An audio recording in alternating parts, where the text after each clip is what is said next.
pour probablement partager avec vous mes impressions d'Afrique et d'Europe-Afrique et des potentialités et des perspectives. Et je pense qu'après avoir entendu ce que j'ai entendu, il y a beaucoup de bonne volonté et d'engouement dans cette salle pour améliorer les relations, non seulement de façon abstraite entre l'Europe et l'Afrique, parce que ça reste relativement abstrait, mais de rentrer dans le concret et de voir comment on pourrait finalement aussi transpercer les lieux communs. Parce que c'est ce qui m'a toujours donné dans mon engagement par rapport à l'Afrique. Pour ceux qui ne me connaîtraient pas, j'ai été pendant longtemps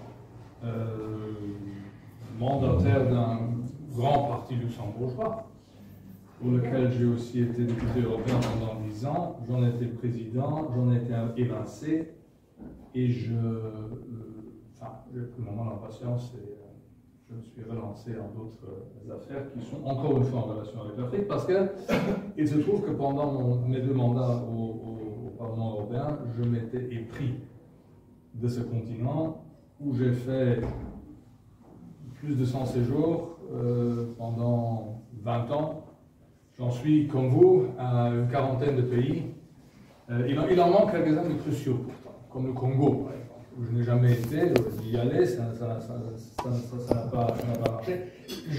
J'ai pourtant eu l'occasion d'en visiter certains qui ne figurent rarement sur des itinéraires de voyage communs, comme l'Érythrée ou le Swaziland, ou la Guinée-Bissau, et comme d'autres.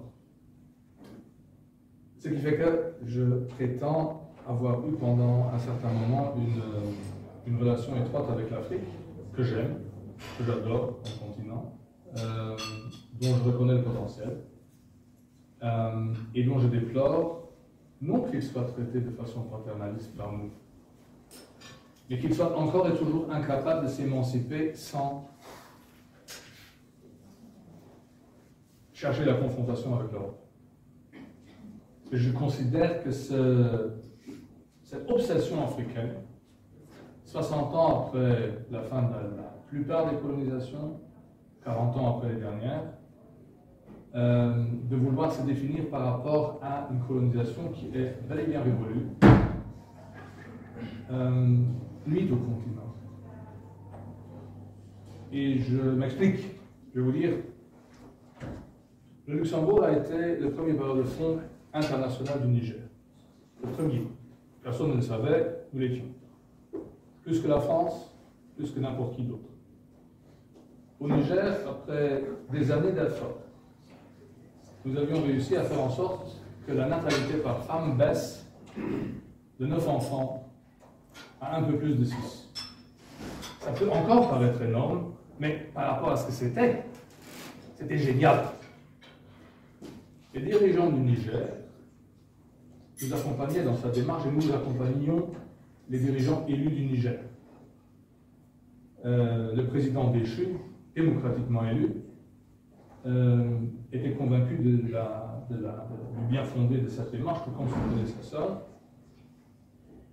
Et je tiens à vous dire que ceux qui ont pris le pouvoir entre-temps, non seulement n'y connaissent rien, non seulement nuisent à leur pays, mais sont encore à la solde de la Russie.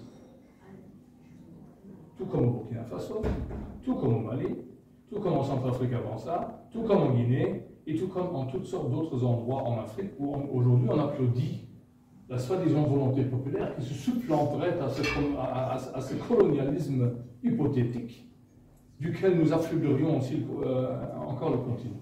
Il y a un seul pays qui, pendant ces dernières années et ces derniers mois, à mon avis du moins, a réussi à s'émanciper politiquement tout seul, mais non pas par rapport à l'Europe, mais par rapport à d'anciennes logiques internes, c'est le Sénégal. Je n'ai pas applaudi parce que je ne le connais pas, mais j'ai salué le résultat des dernières élections au Sénégal pour la bonne et simple raison que, premièrement, c'était des élections pacifiques, c'était des élections, et le peuple sénégalais a décidé, en pleine souveraineté, comme il se doit, qu'il voulait être gouverné d'une façon différente de ce qu'il a connu depuis l'indépendance. C'est très bien. C'est très bien. Je souhaiterais que beaucoup plus de pays africains feraient ainsi. Ils ne se laisseraient pas leurrer par l'éternelle récurrence des putschs militaires, finalement toujours à la solde de quelqu'un d'autre, qui finalement ne bâtissent aucun avenir, mais les brisent. Pour revenir à mon exemple du Niger, les Russes, qui aujourd'hui de facto gouvernent le Niger, se foutent du développement économique du pays. Moi, j'ai rencontré des centaines de femmes au Niger qui m'ont dit « J'en ai marre d'être enceinte tous les ans. Je ne veux plus. Je veux un avenir comme n'importe quelle personne de dignité, donc chaque personne, qui peut bien avoir envie d'une famille, mais de 2 ou 3 enfants ou quelque chose du genre, et c'est tout. Tout comme me le rappellent les jeunes femmes que je rencontre à Accra, ou à Abidjan, ou je ne sais pas où en Afrique, ou à Dakar, qui disent, mais on est loin de ce modèle ancestral de dividende démographique, comme on disait toujours. Il n'y a pas de dividende démographique. Encore au Niger, je me rappelle avoir parlé à une conférence organisée par l'Union interparlementaire, c'est l'Organisation parlementaire des Nations Unies, où j'avais osé dire qu'il n'y a pas de dividende démographique, car si vous avez 5% de croissance économique et 5% de croissance démographique, il y a une seule chose qui va se passer. Dans une génération, vous aurez le double de personnes qui seront aussi pauvres que celles qui sont là aujourd'hui. Absolument rien d'autre qui va se passer. Mis à part le fait qu'une autre génération de femmes sera passée par 10 ou 15 grossesses dont elles n'avaient aucune envie. Et il faudra dépasser tout ça si on veut mettre l'Afrique sur les rails d'un développement qui soit digne de ce nom. L'Afrique, c'est 6 fois la taille géographique de l'Europe, 6 fois. Et j'inclus la partie européenne de la Russie, qui aujourd'hui serait peut-être contestable dans l'inclusion, mais sans celle-là, c'est 12 fois l'Europe. Et l'Afrique aujourd'hui compte, je ne sais pas exactement, personne ne le sait, probablement, mais 1,2, 1,3 milliard d'habitants, avec un risque que cela double dans la génération qui suit, à l'horizon 2040, 2045, etc. Si cela se fait, ce sera une catastrophe pour le continent. Une catastrophe absolue. Pour la bonne et simple raison que vous ne trouverez pas de travail, vous ne trouverez pas de développement, et vous ne trouverez plus de terrain, d'espace de vie. Parce que, hélas, le changement climatique dont nous sommes tous victimes, mais l'Afrique, à mon avis, de plus, fera en sorte que beaucoup de territoires aujourd'hui encore habitables et cultivables en Afrique, je parle par exemple du Rwanda, ne le seront plus de la même façon. Vous avez au Rwanda aujourd'hui une population de quoi, 14 millions de personnes qui ont réussi à cultiver un pays entier. Ça salué. Et la force de ces personnes, mais je crains que sous l'impact de ce changement climatique qui nous afflige tous, nous en viendrons à une situation où beaucoup de ces 14 millions de Rwandais ne trouveront plus de parcelles à cultiver de façon normale parce que les aléas climatiques seront ce qu'ils seront. Ils pourraient se mettre en route. Tout comme tant d'autres Africains pourraient commencer à se mettre en route. Non pas parce qu'ils veulent nous emmerder. J'ai toujours protesté contre cette bête façon de voir l'immigration africaine. Premièrement, je suis moi-même ressortissant d'une famille dont pas mal de membres ont immigré au Brésil il y a un siècle. Ils ne l'ont pas fait pour emmerder les Brésiliens. Ils l'ont fait parce qu'il n'y avait aucune perspective économique au Luxembourg à l'époque. Et parce qu'ils recherchaient un avenir meilleur. Et je trouve qu'il est tout à fait légitime, la chose la plus légitime qui soit, qu'une personne décide d'aller chercher son bonheur là où elle croit que ce bonheur peut être trouvé. Que ce soit des Africains qui viennent en Europe, ou que ce soit des Européens qui sont partis d'Amérique, ou que ce soit des Asiatiques qui viennent je ne sais pas où, ça ne m'intéresse pas. Je trouve qu'il relève de la dignité humaine la plus élémentaire que chacun sur ce globe reste libre de chercher son bonheur là où il le souhaite. Le problème est seulement que nous nous serons accommodés des centaines de millions d'Africains. Même si nous le souhaitions, il n'y a pas d'espace. Il n'y a pas de perspective pour un tel nombre de personnes. Dès lors, il faut que, malgré les aléas actuels, malgré les changements climatiques, malgré les vicissitudes de la vie politique sur le continent africain, nous essayons de finalement trouver une façon dont l'Afrique puisse s'autodévelopper, passer à sa propre révolution industrielle, passer à sa propre révolution des services et faire en sorte que les Africains, les jeunes Africains, soient plus éduqués et plus désireux de rester chez eux ou alors de retourner après des enseignements qu'ils auraient reçus ailleurs parce que ça vaut la peine. C'est ce que j'ai toujours essayé de favoriser, mais hélas, nous sommes aujourd'hui, j'ai entendu le mot paternaliste avant. Nous avons pendant des décennies, je le concède, adopté une attitude, une approche dans la coopération au développement que nous avons longtemps appelée aide au développement, qui était paternaliste, qui faisait comme si en Afrique il n'y avait personne qui était capable de construire une école, un hôpital, un dispensaire. C'est ridicule. Bien évidemment que les Africains en sont capables. Et nous avons trop longtemps négligé ce que les Chinois ont fait. Les investissements productifs et le fait de simplement favoriser le développement économique endogène. Ce qui a fait que, malheureusement, beaucoup d'Africains sont détournés de nous en disant « mais les Chinois nous aident et vous nous chouchoutez ». Je ne crois pas que personne en Europe a vraiment jamais eu l'intention de chouchouter quelqu'un en Afrique. Mais c'est vrai que la Chine a pris une autre dynamique et il se trouve aussi que j'ai plaidé pendant des années au Parlement européen pour que nous essayions d'établir un triangle de développement entre Europe, Chine et Afrique, parce qu'il n'est pas tellement difficile de considérer que les Chinois ont une approche différente et des moyens différents aussi aujourd'hui, et qu'en collaboration avec la Chine, avec un tout petit peu de valeurs démocratiques, civiques, de droit également, comme l'Europe les favorise, et les Chinois non, nous ferions peut-être ensemble du bien à l'Afrique et qu'ensemble nous pourrions faire du bien au monde. Ça n'a hélas jusque-là jamais fonctionné et je crois que nous en sommes de nouveau aux chasses gardées et à une compétition qui ne servira à personne parce que finalement le développement africain dépendra de moyens de production mis en œuvre en Afrique.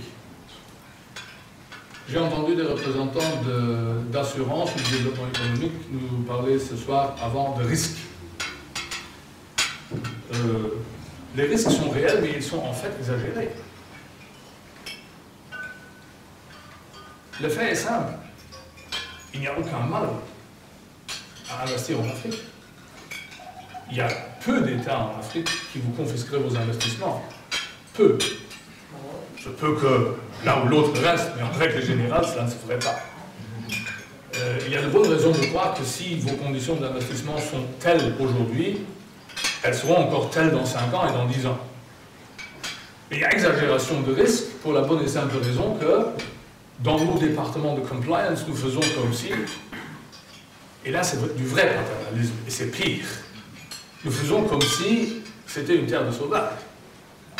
Et comme si, en Afrique, on serait totalement incapable de réaliser ce qui est une loi, un règlement, une journée de travail normale, et je ne sais pas quoi. Ce n'est plus normal. Il faut protester contre cela. Et je me suis toujours érigé contre cela, parce que ce n'est pas ce que je découvre en Afrique. Oui, il y a des lacunes. Et je me rappelle qu'il y a quelques mois, on a découvert que dans une commune luxembourgeoise, des fonctionnaires avaient réussi à siphonner des millions d'euros pendant des années des caisses publiques et personne n'avait remarqué. Ça aurait pu être en Afrique. Ou alors, ça nous a peut-être rappelé que si l'application manque, la discipline manque et la bonne intention manque, on peut faire du mal partout. Pour moi, ça n'a jamais été une raison pour considérer qu'en Afrique, il n'y avait pas de climat d'investissement, de potentiel d'investissement. Et il faut aujourd'hui, urgemment, que l'on investisse en Afrique. Il faut aussi, c'est l'une des choses que je transporte avec mon petit parti actuellement, le grand s'est passé, avant les élections européennes de ce dimanche. Il faut aussi que finalement l'Union européenne réalise qu'elle a maintenant assez parlé de partenariat Europe-Afrique avec de grands discours de dimanche et qu'il faudrait peut-être maintenant qu'on passe aux actes. Je vous donne un exemple. Le vice-président exécutif Timmermans de la Commission qui aujourd'hui a disparu dans le grand néant aux Pays-Bas, grand bien lui fasse, nous a entretenu pendant 4 ans sur le Green Deal et sur les partenariats d'énergie entre l'Europe et l'Afrique. Vraie bonne chose, ces partenariats d'énergie. Je m'occupe personnellement, par exemple, du développement de l'hydrogène en Mauritanie. C'est un pays auquel personne ne pense, mais c'est à 1 million de kilomètres carrés, 5 millions d'habitants, énormément de terre, une côte atlantique où il y a parmi les meilleures conditions venteuses du monde, énormément de ressources soleil, et donc des circonstances quasiment idéales pour produire de l'hydrogène vert. Ce que la Mauritanie veut faire.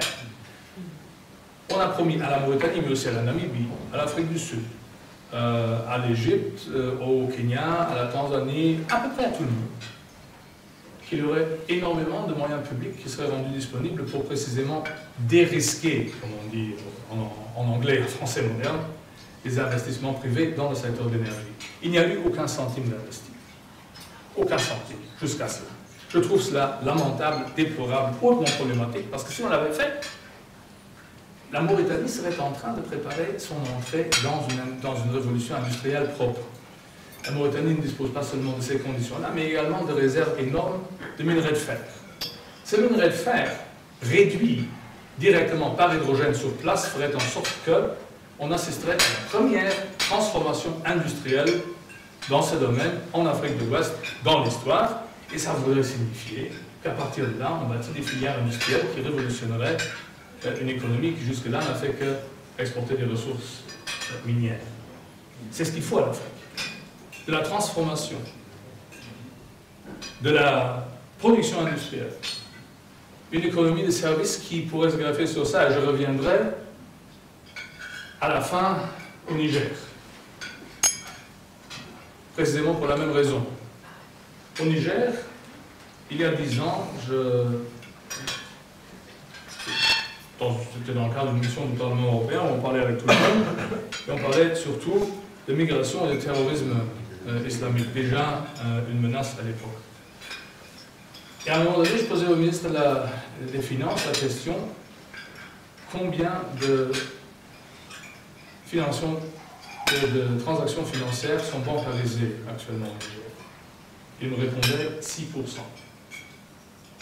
Ce qui voulait dire, à contrario, que 94 ou 94, en fonction de nos affinités linguistiques, ne l'était pas. C'était des transactions cash. Une aubaine pour chaque terroriste, n'est-ce pas?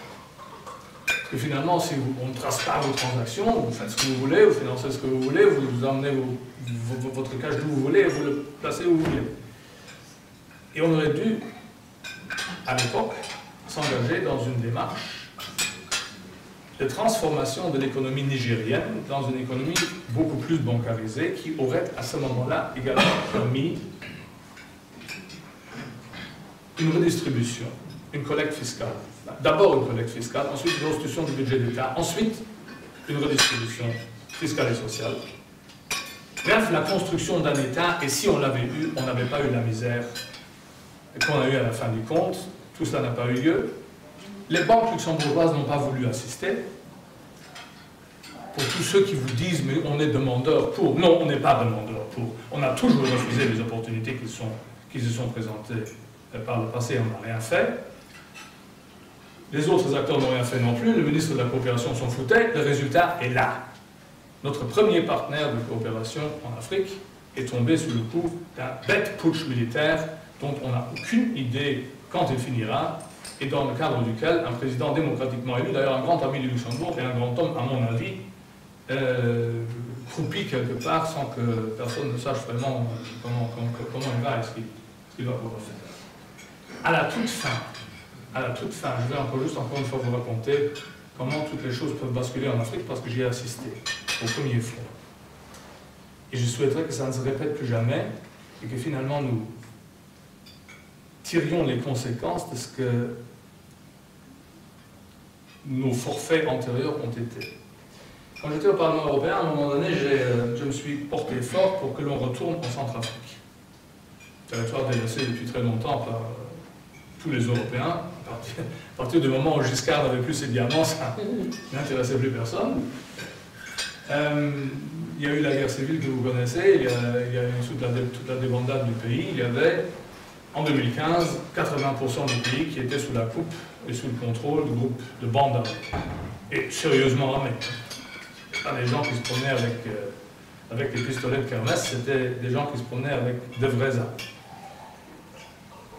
Faustin Archange Touadéra a été élu président de la République. Charles Michel me disait à l'époque, non pas Charles, Louis Michel, son père, me disait à l'époque, Touadéra, c'est bien, il faut l'aider. Louis était à l'époque président de l'Assemblée parlementaire paritaire de l'ACP. On a fait en sorte ensemble que des jeunes centrafricains de l'administration puissent venir au Parlement européen pour que nous les formions, pour que nous communiquions la façon dont nous percevions l'administration et tout le bazar. Bref, on était au fond engagés dans une bonne dynamique. J'ai fait en sorte, à l'époque, que le Parlement européen retourne avec une mission en Centrafrique. On n'en avait pas fait depuis 15 ans, parce que c'était la guerre civile et personne ne voulait aller en Centrafrique. Nous sommes allés. Et on a voulu nous montrer les conditions d'entraînement des forces armées de Centrafrique. On a visité le camp. Et les soldats des FACA s'entraînaient avec, littéralement, des flébus de kermesse et des sabres en bois. On voyait ça et on disait aux responsables, mais c'est quoi ça? C'est une armée qui devrait regagner le contrôle du territoire pour les autorités légitimement constituées. Ils disaient, oui, mais il y a un embargo des armes de l'ONU, on ne peut rien faire. Okay. Donc un embargo sur les armes de l'ONU, on ne peut rien faire. Alors que l'on sait très bien que ce président élu démocratiquement, mais en fait sur 20 ou 25% du territoire, parce que le reste était inaccessible pour les opérations politiques normales, l'électorat normal, parce que sous la coupe des bandes armées. Et ce président qui voulait étendre le contrôle légitime des institutions du pays devait composer avec une armée qui était entraînée sous ces circonstances par nous, par la coopération européenne. On a donc essayé de leur insuffler à toutes les instances possibles que ça n'allait pas et que ces gens devaient bénéficier de véritables entraînements avec de véritables armes, parce que sinon on n'a jamais regagné le contrôle du territoire. Ça a été en vain. Quelques mois après, M. Lavrov a téléphoné. M. Lavrov a dit à M. Touadéra qu'il l'invitait à Sochi pour parler un peu. Et quand Touadéra s'est pointé à Sochi, on lui a dit, écoute, tu n'as pas d'armes, tu n'as pas d'entraîneur, nous avons ça. Et nous nous foutons des règles de l'ONU, parce que nous considérons qu'il est essentiel que les autorités légitimes de la République centrafricaine regagnent le contrôle du territoire. Qu'est-ce que vous croyez que Touadéra a fait? Il a fait ce que moi j'aurais fait aussi, il a dit. Résultat, je ne pourrai jamais aller à Berengo, ce qui m'énerve, parce qu'à Berengo, l'ancien palais impérial de Bokassa, en pleine brousse, il y a entre-temps quelques centaines, sinon des milliers de soldats russes qui traînent, et qui prétendent instruire des forces armées centrafricaines, mais de toute façon, la Russie a livré. La Centrafrique a pu regagner le contrôle sur, allez, 80, 85, peut-être 90% du territoire, ce qui veut dire le meilleur contrôle depuis, en fait, la déchéance de Bokassa. Et la Centrafrique se trouve au banc des nations, parce que c'est devenu une colonie russe. Et c'est devenu une colonie russe parce que nous étions incapables, de fournir à la Centrafrique ce dont elle aurait eu besoin. Et si on l'avait fait, l'Europe serait aujourd'hui un exemple lumineux en Centrafrique, tout comme l'Europe pourrait être un exemple lumineux en d'autres parties d'Afrique, où les anciens souvenirs que nous avons laissés n'étaient pas les meilleurs, et où nous aurions largement pu rattraper et récupérer par rapport aux anciennes perceptions. Ce que je veux dire, pour conclure, c'est que nos relations avec l'Afrique sont compliquées, ont toujours été compliquées, auraient pu avoir des résultats nettement meilleurs par le passé, et à la fin du compte, nous savons de quoi il s'agit aujourd'hui. Nous savons ce qu'il faudrait faire, nous savons ce qui est nécessaire pour l'Afrique le sait aussi, et si nous réussissions relativement rapidement, à prendre les bonnes décisions, à dégager quelques milliards de fonds dans des secteurs critiques pour des injections prioritaires, pour la facilitation d'investissements privés, parce qu'il faut les chaperonner à partir du public, sinon on ne dérisquera jamais assez, nous réussirions encore à faire en sorte que ces deux continents qui sont différents et pourtant si voisins pourraient s'engager dans un avenir commun, productif, coopératif, égal et productif. Et c'est ce que je souhaite. C'est ce que je souhaite de toutes mes forces et je continuerai de travailler pour cela parce que, comme je vous ai dit au début, j'ai toujours aimé l'Afrique et je souhaiterais que l'Afrique aime plus l'Europe parce que nous le méritons.